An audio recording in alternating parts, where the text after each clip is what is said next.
আমি আজকে আপনাদের সামনে বলছি যে আমি ফিরে গিয়েই আমি মাননীয় প্রধানমন্ত্রীর কাছে একটা চিঠি লিখব যে আমাদের এই পরিবারগুলোকে সরকারের তরফ থেকে ভাতা দেওয়াটা অত্যন্ত জরুরি, তাদের ভবিষ্যৎ আসতে চাই না এই জন্যে যে আমি অনেক বেশি ইমোশনাল হয়ে যাই। তুলি যখনই আমাকে বলে যে আপনাকে আসতে হবে, আমি অ্যাভয়েড করতে পারি না, কিন্তু আমার খুব কষ্ট হয়। কারণ আজ থেকে দীর্ঘদিন আগে, এই রোজার মাস, আমার এখনো মনে আছে, আমরা বেগম খালেদা জিয়াকে নিয়ে তখন একটা গুলশানে একটা হোটেল ছিল, সম্ভবত প্যালেস, আমাদের আলমের, সেখানে আমরা আমাদের এই যারা গুম হয়ে গিয়েছিল তাদের সন্তানদেরকে নিয়ে, পরিবার পরিজনদের নিয়ে ম্যাডাম খালেদা জিয়া সহ একটা ইফতারের আয়োজন করেছিলাম প্রথম। উনিও নেই আমাদের মাঝে, উনিও চলে গেছেন।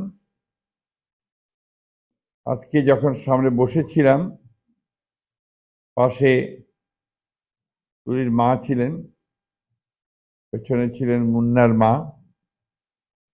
এই নামগুলোর সঙ্গে আমি খুব পরিচিত। আমি প্রথম যখন উত্তরায় ছিলাম তখন মুন্নার বাবা, তিনি দক্ষিণখানে থাকতেন।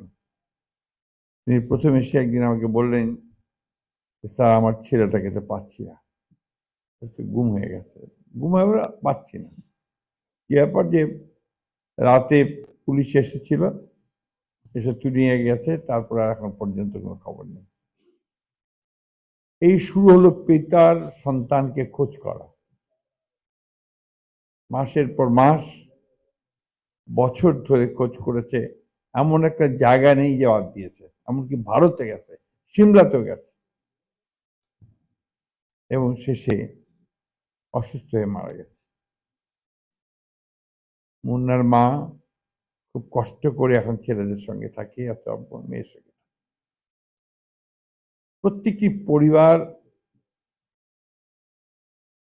অনেক কষ্ট করেছে, করছে এখনো। তাদের ছেলে মেয়েদের ভবিষ্যৎ অনিশ্চিত। আমরা বিভিন্ন জায়গায় বিভিন্ন ভাতা দিচ্ছি, অথচ এই পরিবারগুলোকে, তাদের সন্তানগুলোকে মানুষ করবার জন্য, বেঁচে থাকবার জন্য, ভালোভাবে একটু জীবন যাপন করবার জন্য আমরা এখন পর্যন্ত কিন্তু কোনো উদ্যোগ গ্রহণ করিনি।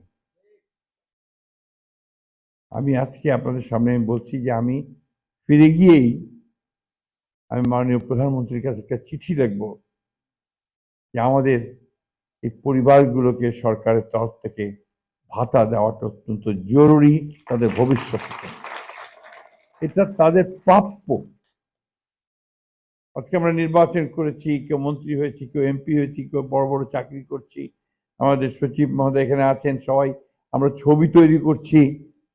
কিন্তু যারা এর জন্যে চলে গেছে,